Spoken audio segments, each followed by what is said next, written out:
Hallo, ich bin's wieder, eure Gabriele von Kongabären. Heute möchte ich euch mal zeigen, wie man eine Handytasche macht. Und zwar mit Futter. Das heißt, außen so und innen mit Futter, also einem anderen Stoff. Nun wünsche ich euch viel Spaß beim Nachnähen und wenn ihr Fragen habt, könnt ihr euch gerne bei mir melden. Tschüss!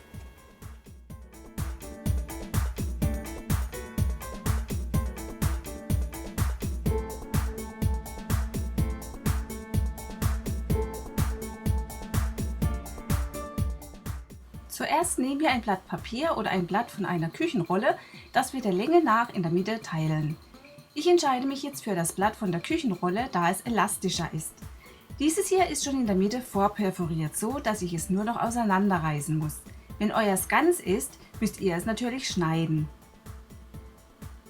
Nun die zwei Teile an den kurzen Seiten zusammenkleben.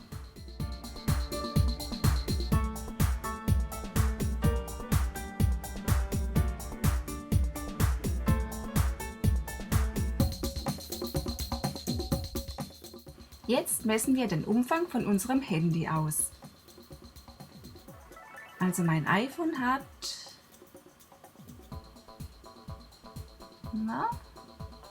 14 cm im Umfang. Davon die Hälfte nehmen ist 7 plus 2 cm Nahtzugabe. Das schreiben wir uns am besten auf.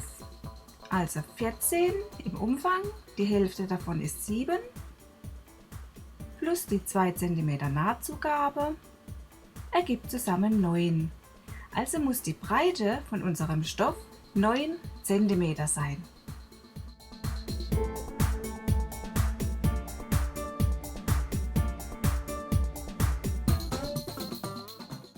Jetzt messen wir die 9 cm vom linken Rand weg und ziehen dann von oben bis unten einen Strich durch.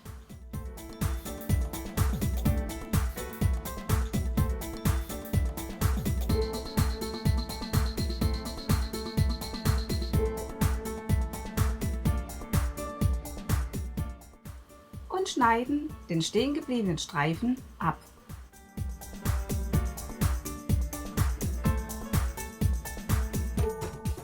Von unten her jetzt 1,5 cm abmessen und diese 1,5 cm umklappen.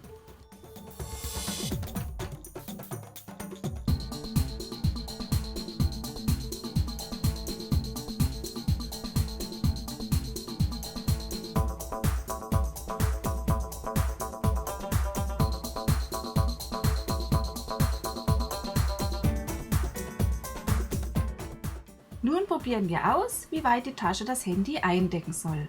Die Länge könnt ihr selbst entscheiden, wie ihr wollt, aber ihr solltet es nicht so weit hochziehen, da ihr das Handy sonst zum Rausholen nicht mehr so gut zu fassen bekommt.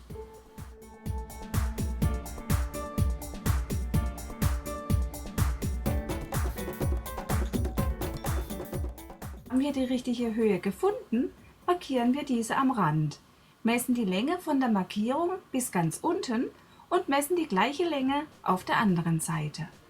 Dann verbinden wir die Markierungen mit einem Strich quer rüber.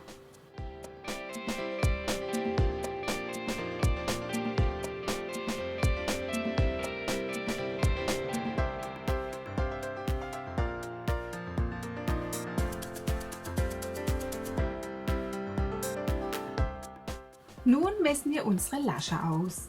Auch hier gilt, was gefällt. Bedenkt, dass ihr hier noch 1 cm Nahtzugabe wegdenken müsst. Habt ihr die Länge gefunden?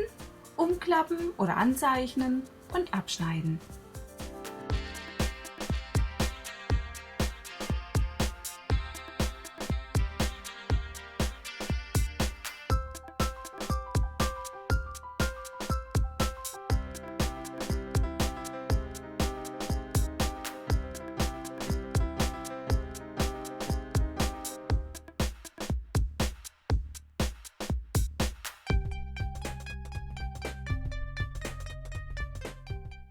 Den oberen Rand könnt ihr auch formen, wie ihr wollt, entweder abgerundet oder eckig. Ich entscheide mich für die eckige Variante. Und damit beide Seiten gleich sind, eine Ecke nach Geschmack umklappen, wie ich hier das mache, und dann der Länge nach zur Hälfte falten. Und beide Ecken gleichzeitig abschneiden.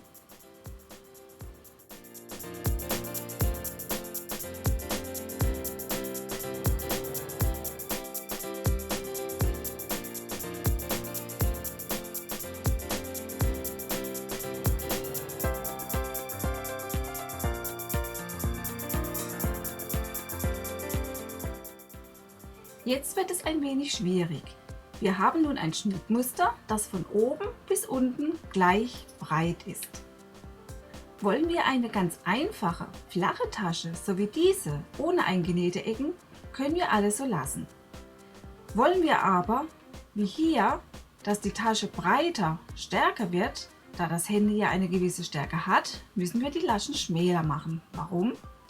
Durch diese Stärke verliert die Tasche an Breite, die wir bei der Lasche ausgleichen müssen. Sonst sieht es wie hier aus, dass die Lasche breiter ist und übersteht, was nicht so toll aussieht.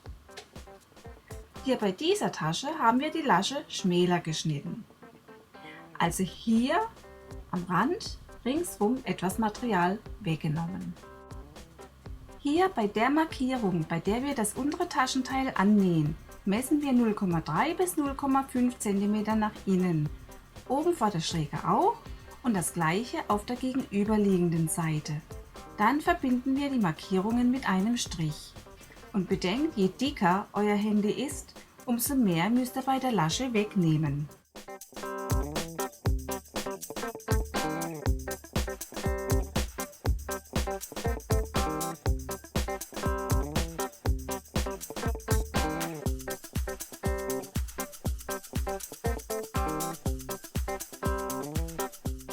Um keinen zu harten Übergang zu haben, schrägen wir von der Anlegestelle zur Seite etwas ab.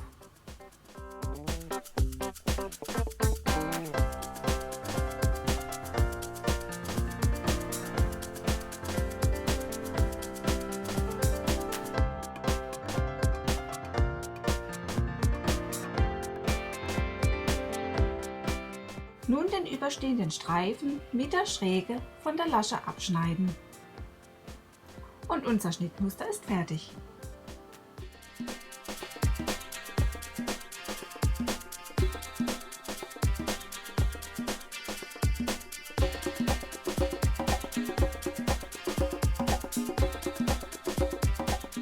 Diese Schnittmuster stecken wir nun auf die linke Seite des Stoffes. Die Nadeln ziemlich am Rand des Schnittmusters stecken und nicht zu wenig Nadeln verwenden, da das Drumherumschneiden anschließend durch mehr Nadeln erleichtert wird.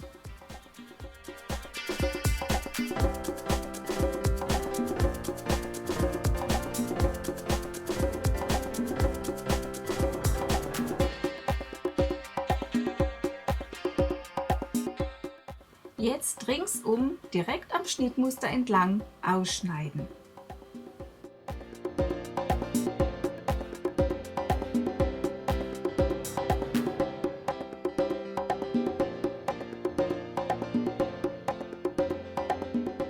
Nach dem Ausschneiden die Nadeln wieder entfernen. Der Außenstoff ist zugeschnitten und das gleiche machen wir auch mit dem Futter.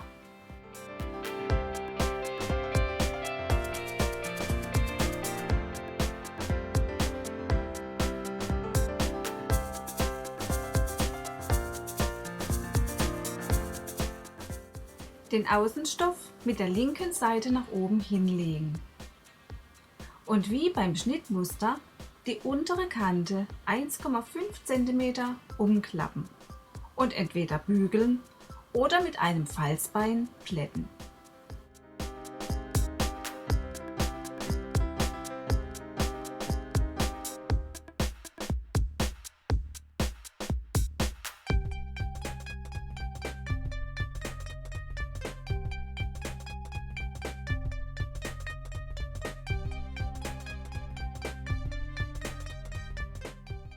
Das Volumenvlies, das wir aufbügeln wollen, muss kleiner sein als der Außenstoff, und zwar 1 cm vom Rand weg, quasi die Nahtzugabe. Um das gleichmäßig hinzubekommen, machen wir Folgendes. Wir zeichnen auf unserem Schnittmuster vom Rand her 1 cm ringsum eine Linie.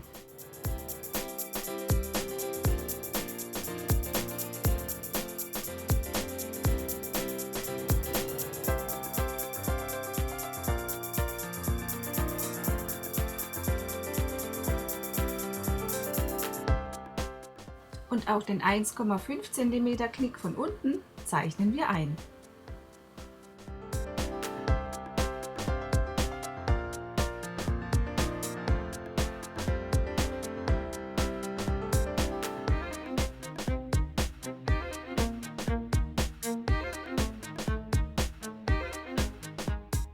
und auch die Abschrägung, also der Übergang zur schmäleren Lasche, mit einbeziehen.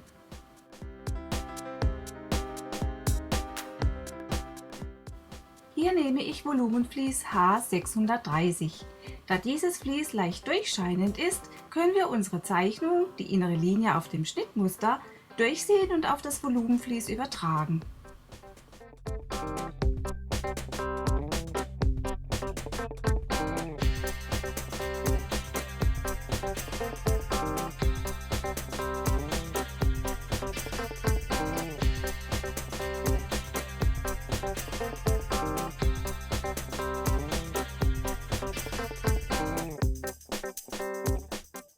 Der Linie nach ausschneiden.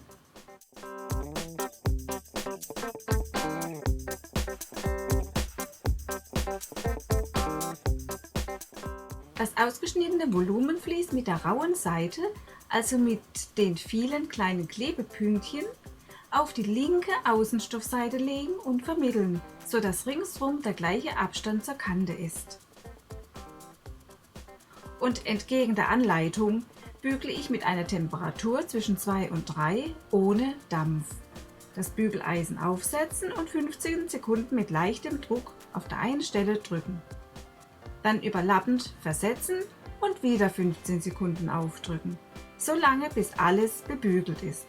Wichtig, ca. 20 Minuten liegen lassen, damit der Kleber Zeit hat, sich mit dem Stoff zu verbinden.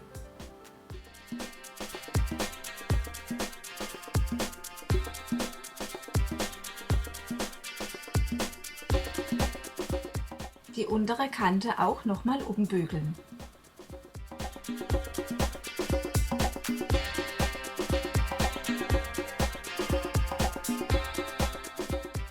Nun das Futter mit der linken Seite nach oben neben dem Außenstoff legen.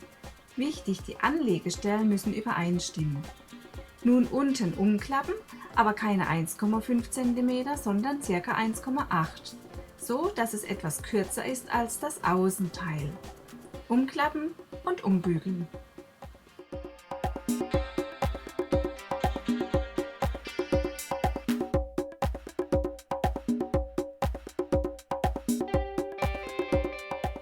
Wir teilen die Klettteile und nehmen ein Klettteil, das wir auf die rechte Seite des Laschenteils vom Futter positionieren, und zwar ca. 1,3 cm vom Rand entfernt.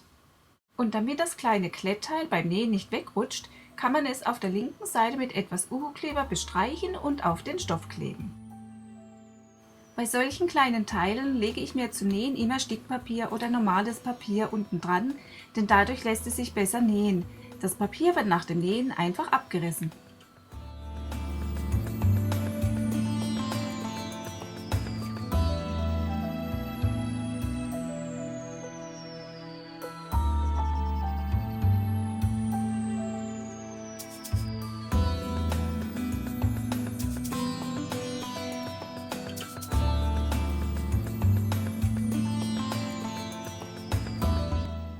Nun legen wir die beiden Stoffteile links auf links pro forma aufeinander, um das andere Klettteil, das auf das untere Taschenaußenteil genäht wird, auszurichten. Dazu das Handy benutzen.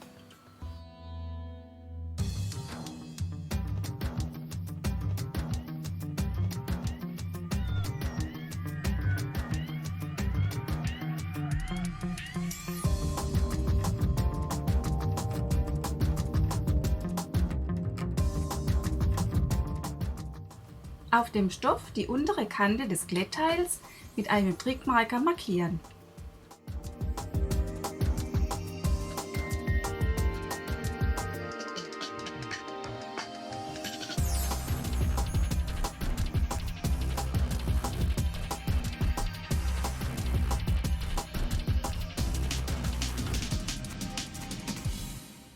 Nun die Mitte ermitteln und aufnähen.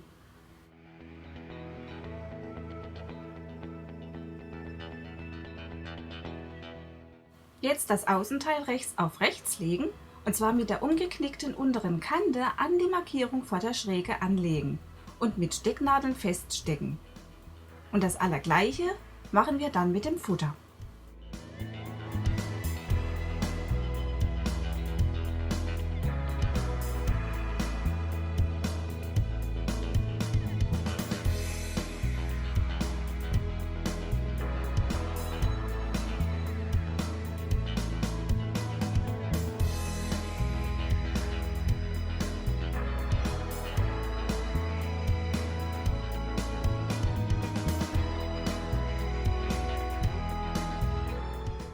Nun müssen wir hier rechts und links entlang zusammennähen.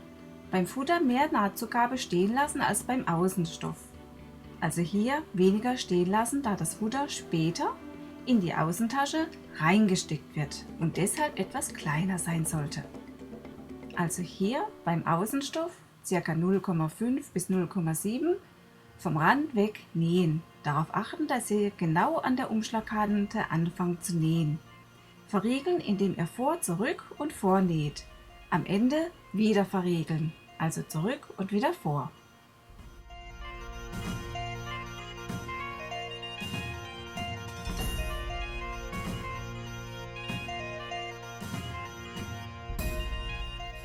Wenn ihr die gegenüberliegende Seite näht, auch darauf achten, dass sie genau an der Kante der Umschlagkante aufhört. Also genau hier an der Kante, nicht weiter nähen, verriegeln und Faden abschneiden.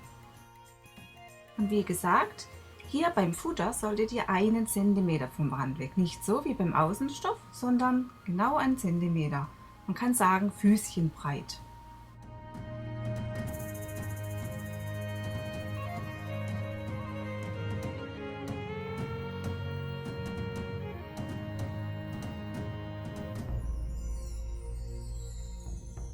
Unsere beiden Teile sind fertig. Diese legen wir jetzt rechts aufeinander.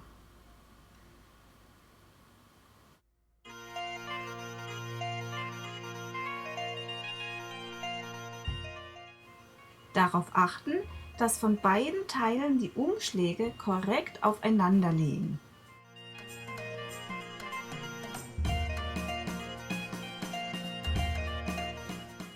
Und diese Stelle, und zwar an der Schräge, mit einer Nadel fixieren. Und nun die gegenüberliegende Seite stecken.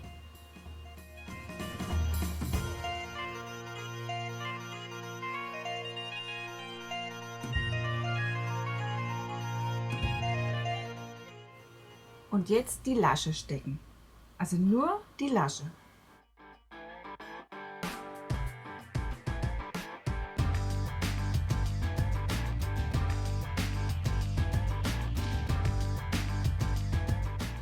So, nun nähen wir die Lasche zusammen von dem Punkt, wo die Schräge der Lasche beginnt, ringsum bis zum Ende der Schräge auf der gegenüberliegenden Seite.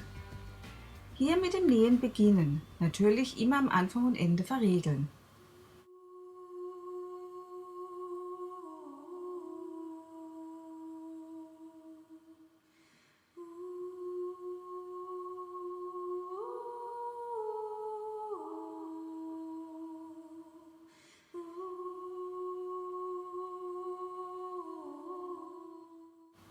Hier am Schrägschnitt die Nadel der Maschine stecken lassen und dann das Nähteil drehen und weiter nähen.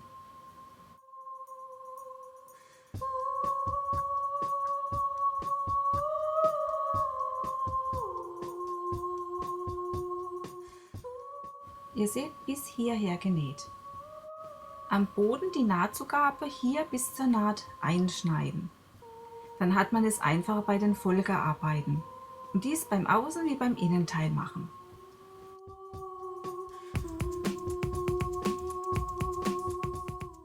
Jetzt wird es etwas knifflig. Die Seitenkante auf die Bodenkante legen. Ihr könnt das kontrollieren, indem ihr beide Seiten zusammenlegt. Dieses entstandene Dreieck muss aufeinander passen. Dann wird die Ecke gerade. So, nun eine Ecke auf den Tisch legen. Die eingeschnittene Nahtzugabe auseinanderfalten und das Ganze umdrehen. So sehen wir besser, wo wir nähen müssen. Jetzt quer rüber 1,3 cm abmessen, einen Querstrich machen und auf diesem Strich werden wir nachher nähen. Das Ganze jetzt dann noch mit einer Nadel fixieren.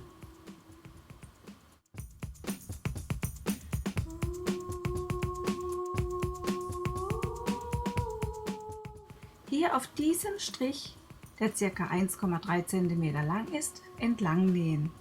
Ihr könnt dann nochmal nachmessen. Und das wiederholen wir an allen restlichen Ecken vom Futter und vom Außenstoff. Hier nähen wir auf die ganze Länge vor, dann die ganze Länge zurück und wieder ganz vor.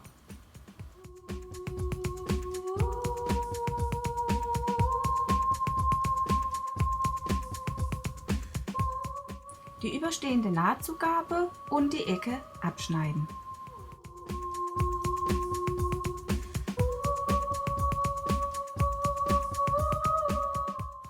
Diese Prozedur an allen Ecken wiederholen. So sollte es jetzt bei euch aussehen. Jetzt müssen wir nur noch an der Übergangsschräge zur Lasche auf beiden Seiten bis zur Naht einschneiden. Aber vorsichtig, nicht die Naht durchschneiden. Außerdem beim Futter die Nahtzugabe etwas zurückschneiden. Jetzt kommt der große Augenblick. Wir wenden das Ganze. Zuerst wenden wir die Lasche.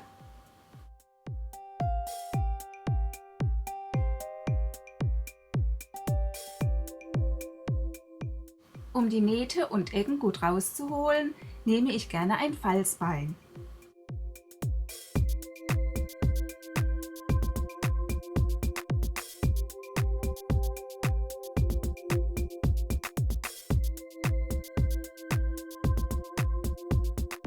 Nun wird das Außentaschenteil gewendet. Auch hier die Ecken schön rausdrücken, denn später kommt man nicht mehr hin.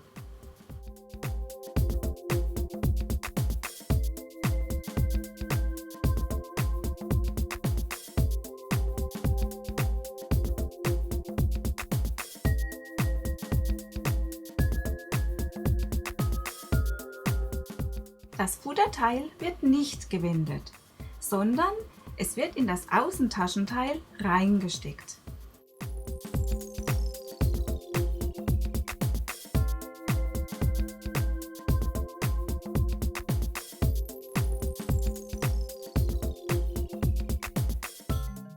Diese innenliegende Nahtzugabe vom Futter müssen wir innen drin nach hinten bringen und das auf beiden Seiten.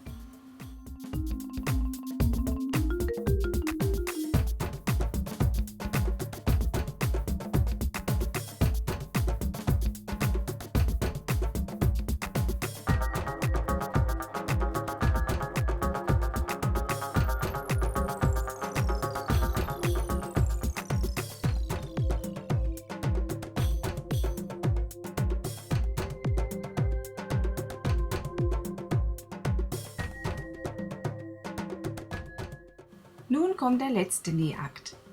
Wir nähen hier das Futter mit dem Außenstoff zusammen, nähen weiter um die Lasche drum herum bis zum Anfangspunkt. Und damit ihr es beim Nähen einfacher habt, solltet ihr das Ganze vorher gut bügeln.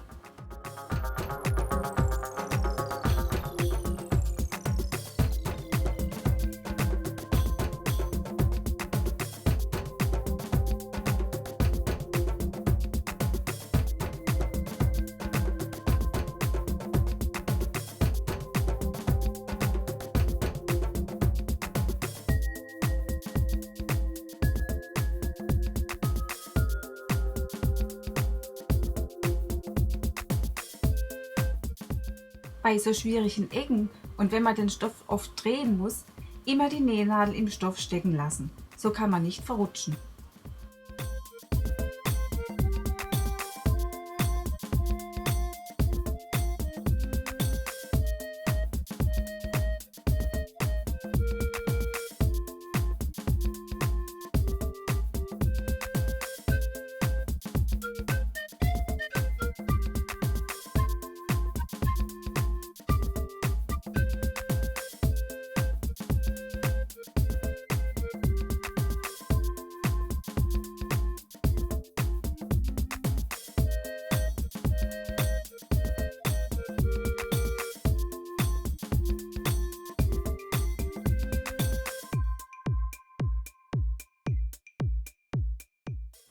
Jetzt noch die Anprobe.